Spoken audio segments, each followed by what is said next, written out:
Welcome to video number 5, running the numbers. Here's where we're going to actually deep dive into the deal analysis on a specific property. Now, I'll admit guys, I kind of had a hard time making this video because there's so much that goes into analyzing these deals. And you also have to remember the deals that we are doing this deal analysis on are, 30 units at a time, 40, 50 even. So to show you like the exact way that we do it would almost be a disservice to you because it's just gonna overwhelm you. And not even that, like it's not even necessary because, my goal is to actually teach you so you can do this. So if I just overwhelm you with a bunch of different Excel sheets and this, that, and the other thing, you're probably just gonna exit the video and close your laptop and probably not move forward. So with that being said, we are going to be doing deal analysis on a single family home, just a large home. And I have made this as bite-sized and straightforward as possible while still being effective and still being something you can actually reliably count on. So let's get into this. For this video, I'm going to be putting most of the slides aside and going purely tactical so you can just follow along step by step. How to analyze a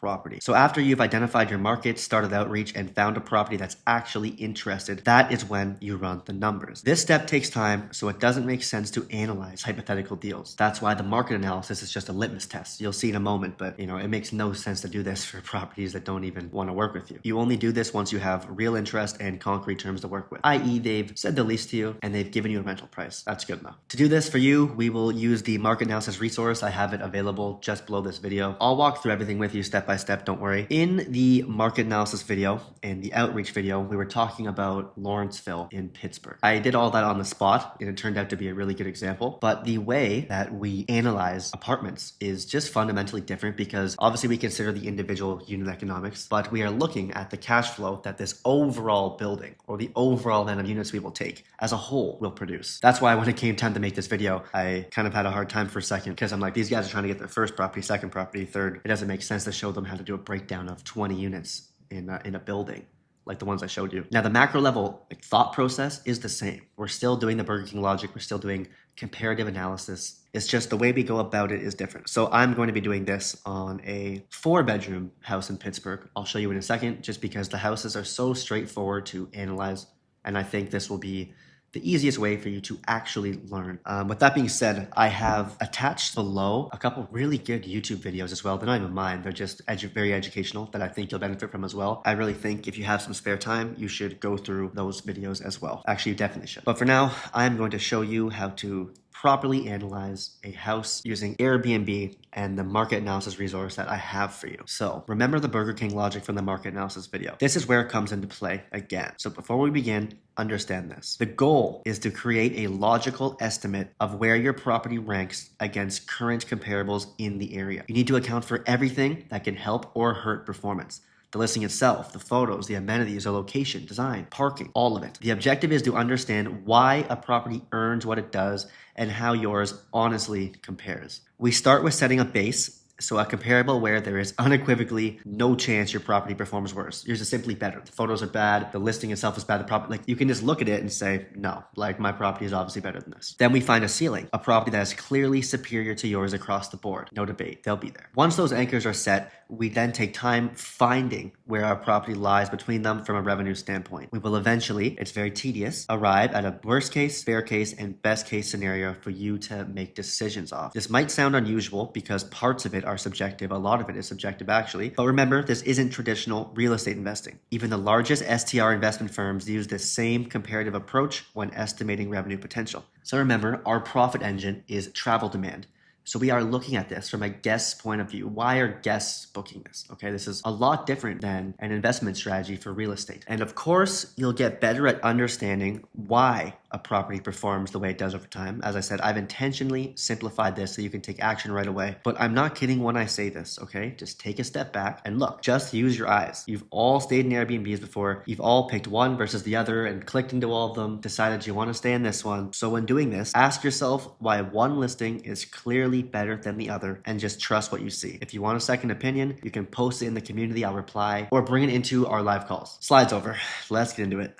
So here we are in Lawrenceville in Pittsburgh. This is the same spot I was showing you in the market analysis video with the 1 to 2 bedrooms. This is just a hot part of Pittsburgh right now. The 4 to 5 bedrooms are doing good as well. And for the sake of this video, I have chosen this as an example. Here it is. So it's a row home in Lawrenceville, central Lawrenceville. Private parking, that's a big thing in Pittsburgh. A lot of it has street parking, private and street, or sorry, outside and inside. They have this nice deck here, nice walkway to the back. It's nice, it's really nice. Brand new updates, beautiful. It's really nice. Nice modern vibe, rooftop patio, dedicated workspace. Obviously, we would take this unfurnished. It's really nice. Now, I've went ahead and put this in the market analysis resource already. So we have just the link itself, number of bedrooms, bathrooms, square footage, cost of rent, key highlights, and main concerns. So the key highlights are prime location, as we know. It's 1 block to Butler Street, which is just a very known, vibrant street in Lawrenceville. It's near the Strip District. Rooftop patio, private garage, newly renovated, pet friendly. Those are the main highlights that I see just when looking at this. And the main concerns I have is the rent is overpriced. It's a row home, and the row homes can kill photo appeal. So if you see at the front here, like this, these row homes, they make a lot of money, don't get me wrong, but it's not as nice as a detached house. So it's just something to consider. That would be my concern when doing analysis. It has air conditioning, it has heating, it has washer dryer, has all of that stuff. So the inside is like a no-brainer, good to go, but it is a row home and it's priced. This is too high of a price, period. When I scroll down here, guys, it's been sitting on the market for quite a while. I think it said 50 something days. So it's been sitting on the market for 50 days and it looks like they've been trying to lease this out. It's also listed by a property owner. So if I had to guess, they got this place, they did a nice reno, now they're sticking it out until they get rented. But it's something to consider because they're burning cash right now. They have this thing priced like way too high. It's because there's furniture in there as well, so they're bumping that rent up. I would never take the furniture, maybe, but I would much rather take this 100% vacant, add our own furniture, and then bring that price down. But there's probably wiggle room because it's been listed, it's been on the platform for 53 days. Yeah, so I mean, it's been on for quite a while. So before we go further, I'm going to show you an example of the market analysis resource that we have. And this is what it looks like, okay? We have a best case scenario, a mid case scenario, and a worst case scenario. Down here, we have the comparable properties, which I'll go through with you in a second on how we actually collect these.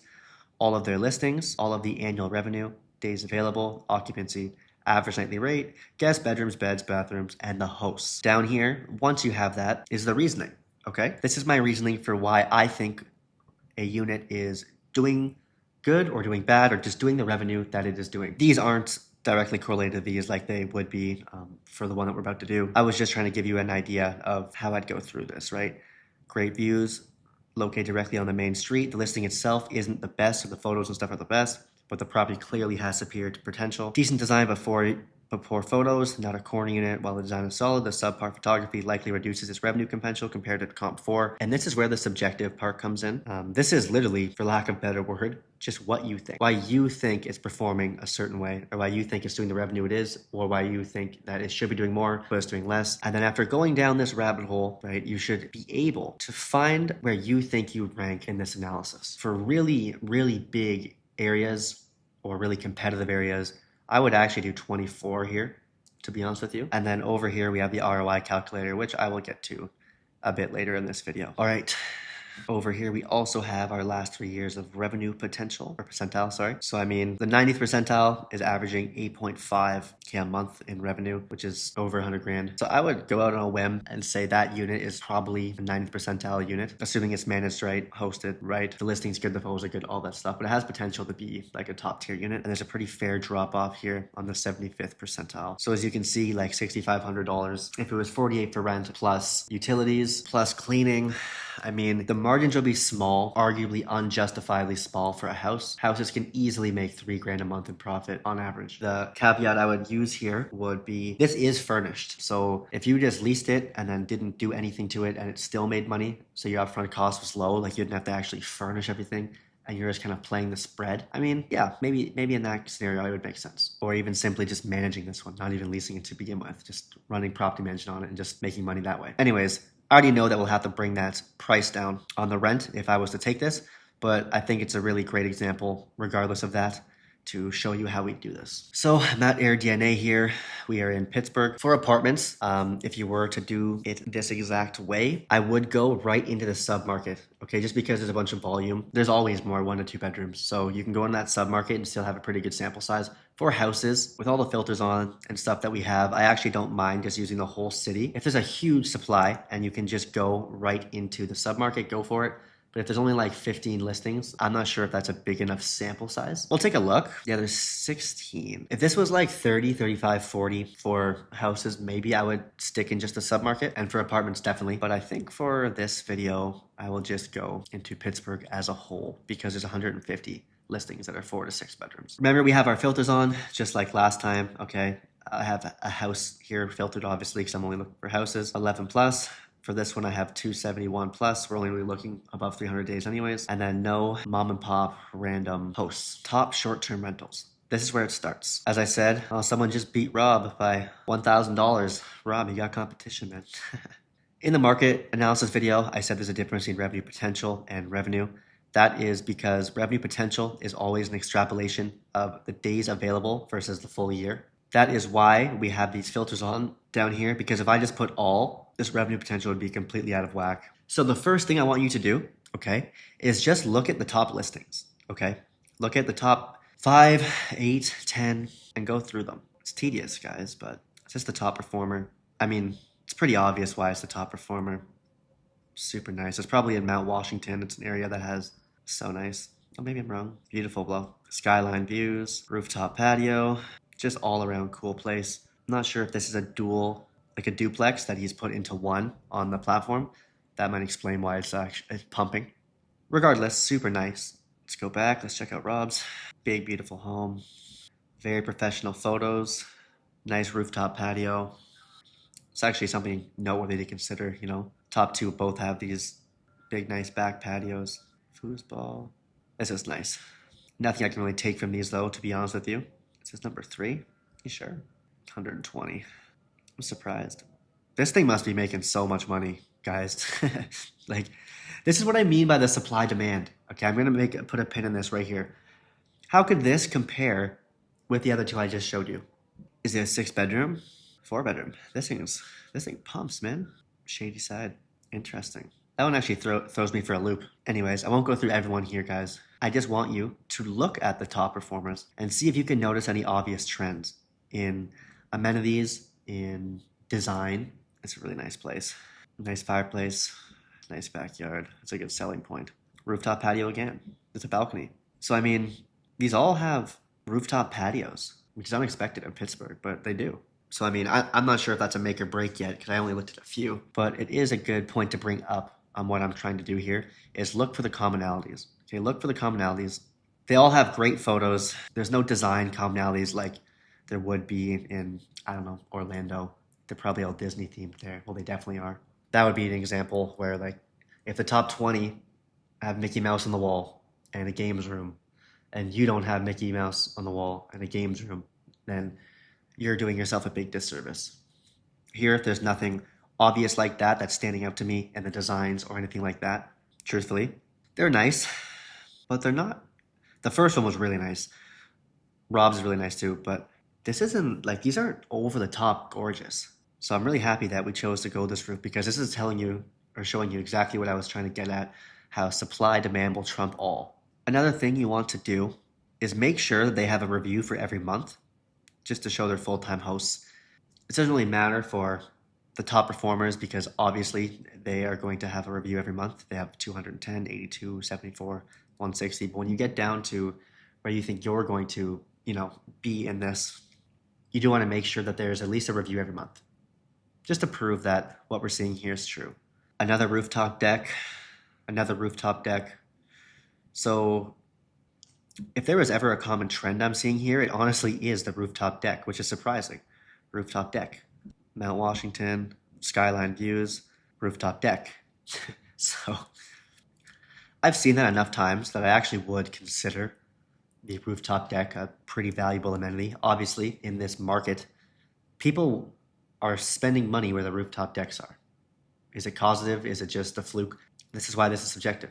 My 2 cents, though, for a house is if you are looking for design inspiration, just pick one of the top 5 because you know it works. Anyways, moving on. After looking at the top few and getting an idea, sometimes you'll find something like an epiphany, like, holy, they all have this, or they're all designed this way, or they're what have you. Sometimes you don't. If you are setting up in a more vacation-esque, like, travel destination, the top 10 will usually be strikingly similar. not as much in the metropolitan areas. Now, the next thing we want to do is get a base. Okay, I'm gonna pull mine back up again. We know it's a row home, but like this is really nice. We have the same rooftop patio. We could do it much nicer than that. These photos are way over, like we can do this much nicer. This is the opposite. They have a pool here. They probably think it's their main selling point because they're the only person with a pool I'm seeing. But odds are the pool is just not in that much of demand for Pittsburgh. You're probably not going to Pittsburgh for the pool. So when you're getting amenities, make sure there's actually demand for them, right? Like you don't have to just throw in a bunch of random games and stuff like that. Like odds are people aren't booking for the games. That's a common trend that I see when people are just starting. Like, oh, we got a ping pong table. Like people aren't going to spend $300 more a night just because the ping pong table in Pittsburgh. Maybe they will, but you know what I mean. Make sure that the amenities are actually in demand and they're going to boost your revenue. Like a hot tub, for example, will instantly boost your revenue. So where do we land, guys? Another rooftop patio. Let's go all the way to the down and find our base. I recognize some of these. I know good few operators in Pittsburgh. Wonder if I'll see my old one. I used to have one in Lawrenceville. It was pumping. I think I put it in the first video. I was making like 104,000 or something. I actually ended up giving that to one of our clients. Wonder if I'll see it. I really need to free up some of my bandwidth. Go all in on Vacarya, so you got lucky there. It should be here. Wish it would load. Yeah, there it is. It's only doing 75. That doesn't make sense. Must have taken a big off-platform booking or something. Oh, it doesn't have. Yeah, that makes sense. 329. Yeah, it's probably doing about 95, 100. Cool. Anyways, the goal for you is to find a base. Okay, so where? And remember, it's not the photos that we're looking at here. We're not looking at this like a listing, and we're not looking at the furniture, right? We're just looking at the house. Okay, where do we think this house and everything that it has to offer compares here? Where can we put it? What property is on God's green earth not better than this in any given way? Okay, that's step one. So we're getting down to pretty bad territory here. Well, not bad, but see, like this is 286. We're not going to account for that. 340. I mean, guys, this is pretty bad. 5 stars. So they're a good host. So they're making money because they're a really good host. The algorithm's pumping them. And I know this is tedious, guys. But when you go through these, I think we can agree that our place with beautiful photos can perform better than these. Let's take a look at this one. I will start down there. The availability of the days are getting low. 53. There's no way on. Let's take a look. Hopefully you guys see what I'm saying here, right? 4.6. So the algorithm is not promoting them. Photos are taken with an iPhone or even worse, right? Like this is obviously not a good listing. I'd be comfortable starting your base as there. I think to help make this easier for you to learn. Okay, I understand the sample size is a bit too small, but I think I am going to go right into Lawrenceville just so this is easier for you to grasp. And like the top 4 are rooftop patios. I know who this is. Anyways, I prefer this. Okay. So here's this one again. Okay, 53. Let's take a look at this one. This one, I would say I'm fairly confident we could do better than. Remember, guys, I narrowed the search here just to make this easier for you to understand what I'm trying to do here. The revenue potential between these is a pretty big jump. This would never be the case if we were looking at all of Pittsburgh or if you were looking at apartments because there's just so many, okay? But for the sake of this video, I'm going to say this is the base. Your base is whatever you know that you can compete with. Or there's absolutely no way that you could perform worse. So technically, this would be the base, technically, but it's because the sample size is so small that this revenue I don't want to use. I don't even think we'd cover our rent with that 4,800, right? So we're going to use this one. We're now going to plug all this information into our market analysis resource, right? Oh, I just exited it. This is also only available for 282 days. So that's why I'm going to use this one. Revenue is 68,000. There we go. So this one, design's nice. Everything is nice here. Photos are nice. Professionally hosted, 5 stars across the board. Good location. The revenue is only $68,000, and I think that's because it's only available for 282 days. They probably have direct bookings that are pumping this. I'm pretty sure I recognize the host. It's a pretty decent sized host in Pittsburgh. So I would say they have a pretty decent direct booking, which has kept this lower. It's good. It's something to consider. And now what I just did there, we're going to do with all of them. Lawrenceville Charmer, 70K. Yeah, that first one definitely has direct bookings. It just hit me, the host's name. It's like, guys, we're obviously better than this one. No debate. Same host. This I'll add as well. All right, done. And I'm going to do this a couple more. This is what I mean by it's tedious. But like, as you can see, we can obviously compare with these properties. Like, it's not even a debate. Like, this house is beautiful. With our photos, our design, it'd absolutely pump. And nice photos, decent design. But like, nothing stand out. Like, it's just a house. And this one's doing 73 as well. Nice and scannable. Does this have parking? Pack and play crib. Free driveway parking, cool. All right, I'll plug this one in as well. There we go. And for this one, I think a big contributing factor to this revenue, although it's okay, like it's not that nice, is actually due to the amount of guests it's holding. The beds or the couches fold out, all that stuff. I think just due to the supply issue in Pittsburgh for like really, really large houses, this is kind of carrying him because it really isn't that nice compared to this one, right? It's keeping up, I think, just from being supply constrained. So I'm not going to do every one for you here. And I am doing this a little fast. I would do this slower if I were you and really look. But I want you to keep adding them, okay? From where there's no chance in hell that this unit could ever perform better than yours, all the way until there's no chance in hell that your unit could perform better than that. It's just all around better. The property is just better. Even if you had perfect photos, perfect, like everything, it just can't compare, okay?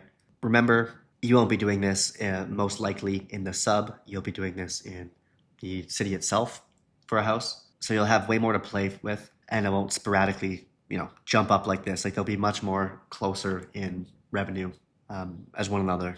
So you're going to plug those all in, okay? And eventually it's going to look something like this, right? Listing, listing, listing, listing, the annual revenue. These don't have to be in a particular order or anything like that, by the way. And then once you have this, right, you have a top and a bottom where you could realistically compare. You understand the 75th percentile total or average revenue. You understand the 90th percentile average revenue. You're in a good spot. Now we want to actually do the reasoning. So I have example listings here. I just said / example listing. But what I would do is pull them all up. Okay, pull up everything that you just clicked or that you just added. It'll be 12 of them. And I want you to go through them. Why you think it's making the revenue it is. At the very top and at the very bottom, it's obvious. Like the top is just the best listing, the best property, and the bottom are just garbage listings and garbage properties. But in the middle, right, this is where it gets really important. So for me, when I see this, like I said, the photos are not good. The property is really not good. That's taken with an iPhone. But it is keeping up with the other properties, and I would say it's actually just because there's very limited supply in Pittsburgh for this type of bedroom size. They can sleep 12 here. It's just only so money. Now I could prove that if I wanted to go on Airbnb and just look, right? So when I click, there's only 135 homes in Pittsburgh. We'll go into the filters in the next video or the next video, but we know they allow pets. So just by clicking allow pets like that property does, there's only 86 homes. So these are in dirhams, not USD, by the way. So that would make sense to me. Say, I believe it is doing the revenue. It is simply due to the market being supply constrained. I won't even put that. And that would be my reasoning for that. And then go down and add that reasoning to all of the links that you're going to put there until you have 12 comparables and why you think they're doing the revenue they are and how you think you compare to it. That's it. And I know this sounds subjective, but I'm telling you, this is actually the most accurate way to do this type of deal analysis. You can then find out where you sit or give yourself a hypothesis where you sit, like I have here, and run with it. And remember, the average revenue for the top 25, top 10% anyways as well. You are now just finding where you sit in there. This example, I think, was a cottage. That's why these numbers are buffed up. But let's just say after going through everything, all the listings, you decide that this one is actually just better than yours. You figured something out or you put the piece together and you decided that you can't compare with this one. Go ahead and make that red. And then best case scenario, you could compete with these guys. What you have in your head, the design, the listing, everything comes to fruition as planned. No random unforeseeable event popped up that, messed something up you didn't think of, like the guests have a hard time actually finding the parking because the parking is on a back street and there's no street sign. Like, I'm talking about things that you cannot deduce just from doing this analysis. So the best case scenario is literally this goes exactly as planned. So if this goes exactly as planned, I think that I could compete with this $155,000. So I'll write $155,000 there. I think I can compete with that, assuming everything goes as planned. In a fair scenario, like one I would be happy with, it's making money. It's not an absolute killer. Like, I didn't smash it out of the park, but it's making money. It's all good. That would be my mid-case scenario. This is something that you're satisfied with. Okay, it's all good. I'm gonna put us just a bit below that on here. I'm gonna put us at 147,000. Remember, this is an example. This isn't from this template. And then worst case, this property, there was absolutely no way in hell I could ever perform worse than that. The photos are worse, the listing is worse, the property is worse. It's all around worse. And it's still making $135,000. So after going all the way down the rabbit hole, you have concluded that this property that you're looking at could probably make around $147,000. And if you get lucky, it can make $155,000. And if all goes to shit and the HVAC ends up not working and all of this stuff, it'll still bring in $135,000 where you will still at least not lose money. Your return profile will be longer, but you're not screwed. Now, after you've done this, you take the middle case scenario and run it through the profit and ROI calculator on the third page. This gives you a clear picture of cash flow, payback period, lease term ROI, and everything else that matters. Use conservative numbers and assume roughly a 10% increase in costs. If the deal still produces returns you'd be satisfied with under those assumptions, then it's likely worth taking on. This step matters because it shows you which terms actually need to change for the deal to work for your goals. For example, say your plan is to reach 5 properties in your first year and you're using some form of credit. Let's say that means you need your initial investment back within 6 months to stay on track. To make that work, you might need a minimum of 5 weeks free rent up front. That becomes your baseline for negotiation. You don't take the deal without it because without it, the deal doesn't work for you. Or if it's a house, say, for this to work, you need your payback period to be, or your goal is to have your payback period within 9 months or 7 months for the house because you need that cash to continue scaling. Well, even over the 2-year or 3-year lease term, if it makes you, a ton of money, if you can't get it in the payback period that you want to keep scaling the way you want, then although the ROI might be there, it might not be worth your time and it might be worth exploring elsewhere. Do you see what I mean by that? Because if you skip this step, it becomes very easy to rationalize the wrong terms or worse terms. It's probably fine. I'll still make some decent money. It's worth it. That's how people end up accepting deals that quietly break their plan or just screw them up. Whether the goal is 5 properties, 20 properties, 100 properties, just your return profile in general, you want to make your money back in 6 months, 7 months, 8 months, whatever your goal is, this still applies. Because analyzing the deal gives you clarity and peace of mind when deploying the funds because you've done your due diligence. So back here, we're going to now go to the ROI calculator. The average revenue per month, we're going to add here 147, 12.5K. So that's now 12.25. The rent is 4,500. This is just an example, guys.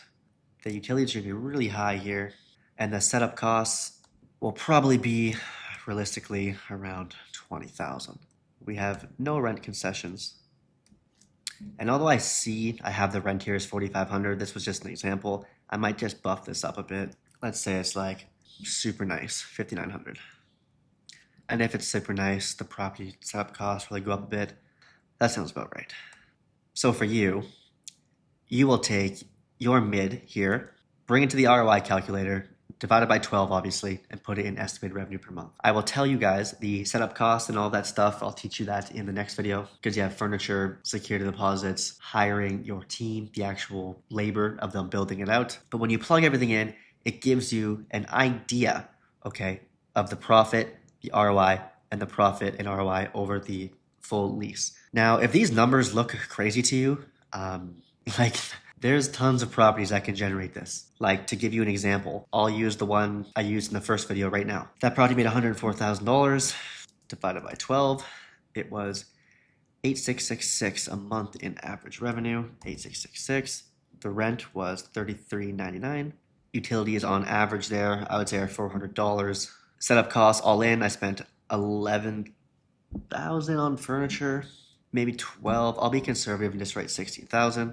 And I got 1 month free rent there, which I'll talk about in just a moment. So don't worry about the break-even time. This is based on seasonality. This isn't perfect, but these are the numbers of that $104,000 a year property that I showed you in the welcome video.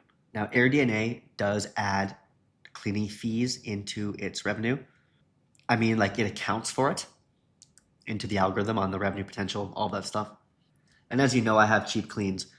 But even if I paid $1,500 for cleaning a month, like something crazy, like even if I took 15 grand off that or 10 grand, like this is still a huge return, a huge return. I do want to quickly touch on this though. So the monthly ROI, the break-even time, this is seasonal, right? Depending on when you actually acquire this property, how much profit you're making. This is an average, right? This is an average. If you remember the numbers that I popped up here, there's high seasons, boom, boom, where they print, and there's low seasons, right? Low season. So you really need to consider the seasonality for this. And this, like, just take this for what it is. Like, don't take this literally. This is just to give you an idea. No profit calculator, no ROI calculator, like nothing can give you a concrete number, but it can give you numbers that you can make decisions off. Like, for example, I see break-even time is 2.59 months. Okay, well, if I got this property in November, I think I got it in November way back when. I mean, I went right into slow season. December, January, February. So it's like my payback period wasn't 2.59. But if I saw this and I was like, oh my God, I make my money back in 2.5 months. This is amazing. And obviously it doesn't work out as planned because I got it in November. But if you got it in, I don't know, May, your break-even time probably would be pretty crazy because you're going right into high season. But the most expensive bookings on Airbnb are always a good few months out, or at least a few months out, especially for houses. They have longer lead time. So if I got it in May, I would probably make money or less money overall because I wouldn't have had enough months in advance to season, right, and get those massive bookings coming in. But since I got it in November, I had a bit slower of a break-even time, right? Probably 5 months. But when I went into the summer, I was having like $1,000 plus a night bookings on a $33.99 rent a month property. So I made way more money, honestly, because I launched in November and just had that slower break-even time. So yeah, guys, take this for what it is. First year, profit over lease. And like, just to run you through a scenario, like imagine if you re-signed. Okay, that's the power of arbitrage. Okay. That initial setup cost that I put in, revenue per month over the course of 2 years or 4 years, the ROI would be 1,381%. And if that sounds ridiculous, it's because it is ridiculous. It's crazy powerful when it's done correctly. Yeah. Now I want to talk about the power of rent concessions. Rent concessions are the most powerful lever in this entire model. Okay, I showed you there very quickly with the 1 month, the change from 0 to 1 month free. When structured correctly, they can shorten the time it takes to get your initial investment back to as little as 3 months in some cases.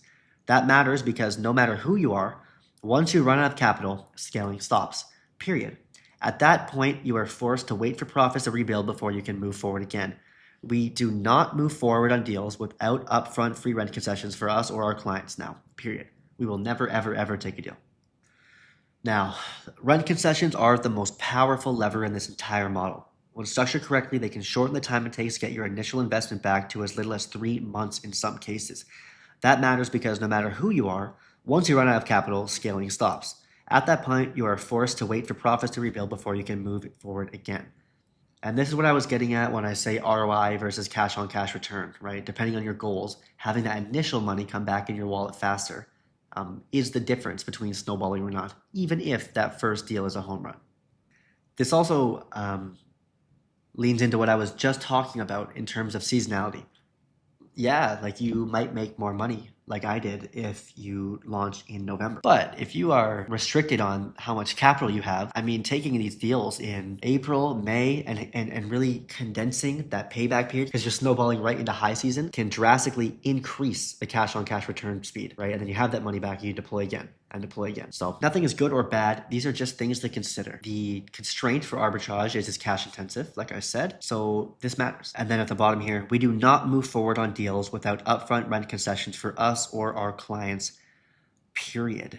For example, we have Project Loring and Project Memorial is Atlanta and Minneapolis. Since we're taking on 5 units at a time here, we took the deal with 15.2K of free rent concessions right off the front. It's about 8 weeks. And then here, I actually remember this one. We have a pretty good partnership with the property management here.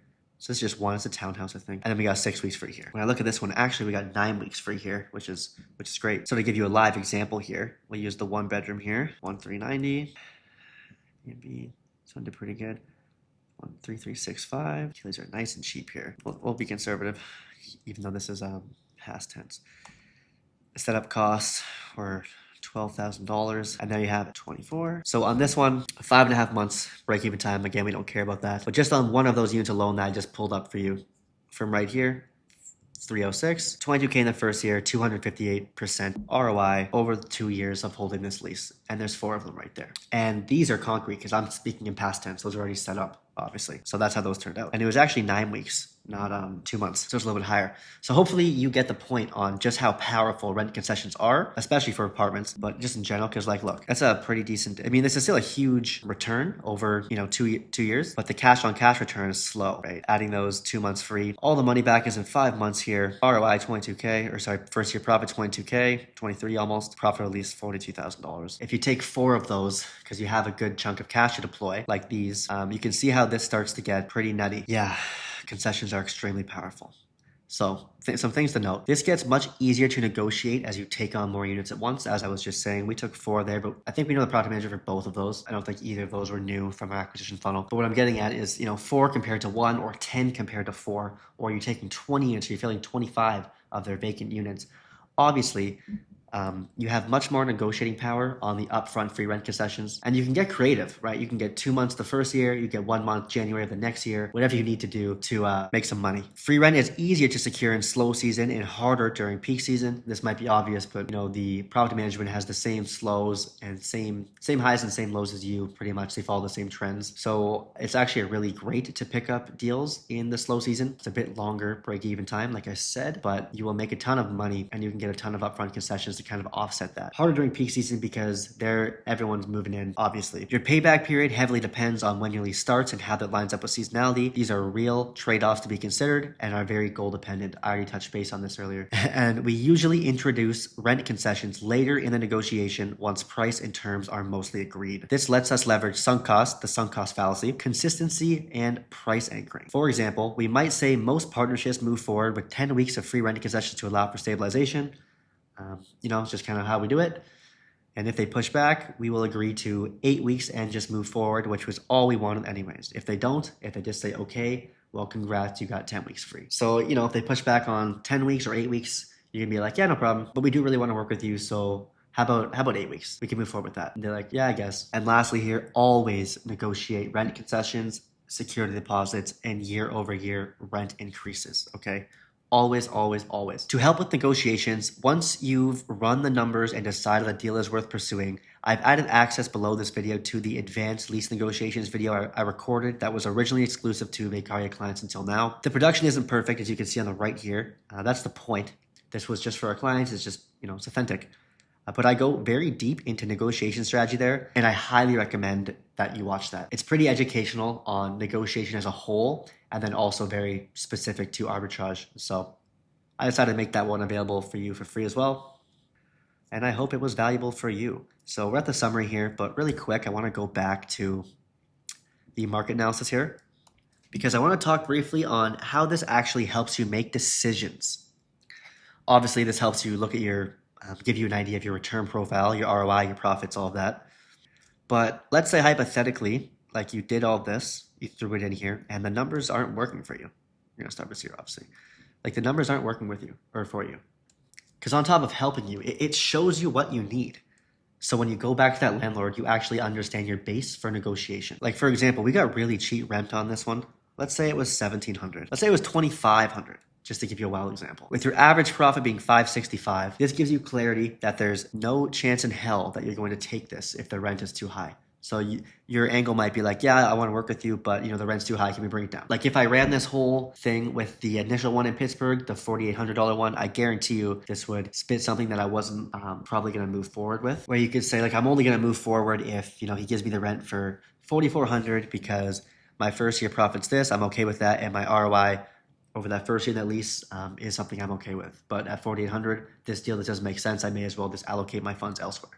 Okay, so number one is the rental price. And number two would be rent concession. So let's say a deal has fallen on your lap, but in 5 months, 6 months, shoulder season right before summer, you are planning on getting a good chunk of properties to roll into the summer. It could be anything. Like for example, we have FIFA going on this year, and it's bumping up the revenue in a lot of places. So 6 months ago, if I was to take a deal, I would definitely be considering this FIFA because I want to make sure that my money was back in my wallet where I could deploy a good chunk into new projects to take advantage of FIFA. So if that first project was going to eat my cash for 9 months, 10 months, then even if it's an amazing deal, ROI on that initial, it would still end up making me less money overall because I wouldn't have the cash back in time to deploy into all these projects and get the elevated revenue from FIFA. It's a random example off the top of my head, but hopefully you understand what I mean. So from there, you might be like, I can only move forward if there's 2 months free because it gives me enough wiggle room on my return time where I will have my funds recouped where I can then deploy.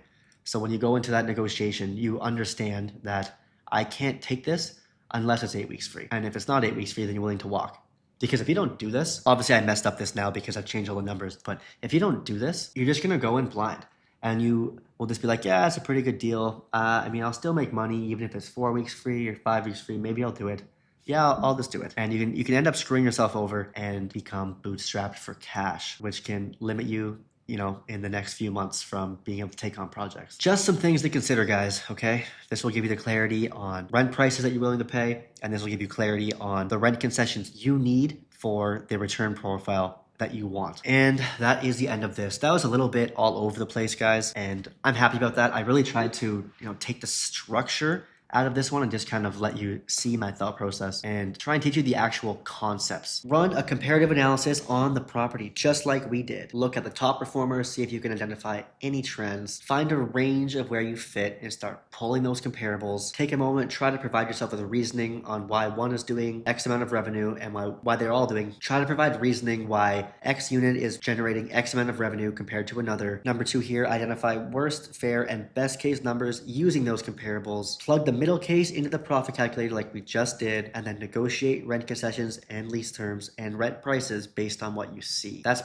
pretty much it. Like I said, guys, it's a little bit different than the way that we do market analysis for large buildings who are taking on so many units at once, but the fundamentals are the exact same. Compare, find your scenarios, plug in the scenarios into a profit calculator or ROI calculator of some sort to give yourself a general idea so you have some sort of clarity when you get back to the landlords, and negotiate rent concessions and lease terms based on that for what you need for your specific goals. That's it, guys. If you want help with this, host vacarya.com/book. We will do every single thing that I spoke about in this video on your behalf and simply give you a cash flowing Airbnb within 30 days. Actually, we will nerd out way harder than this. Anyways, host vacarya.com/book and testimonial.io/Vacarya if you have any honest feedback or want to share your experience, guys. Next up, setting up your Airbnb. This is hiring your power team. This is furniture, supplies, logistics. Everything is in this video, okay? I will see you there.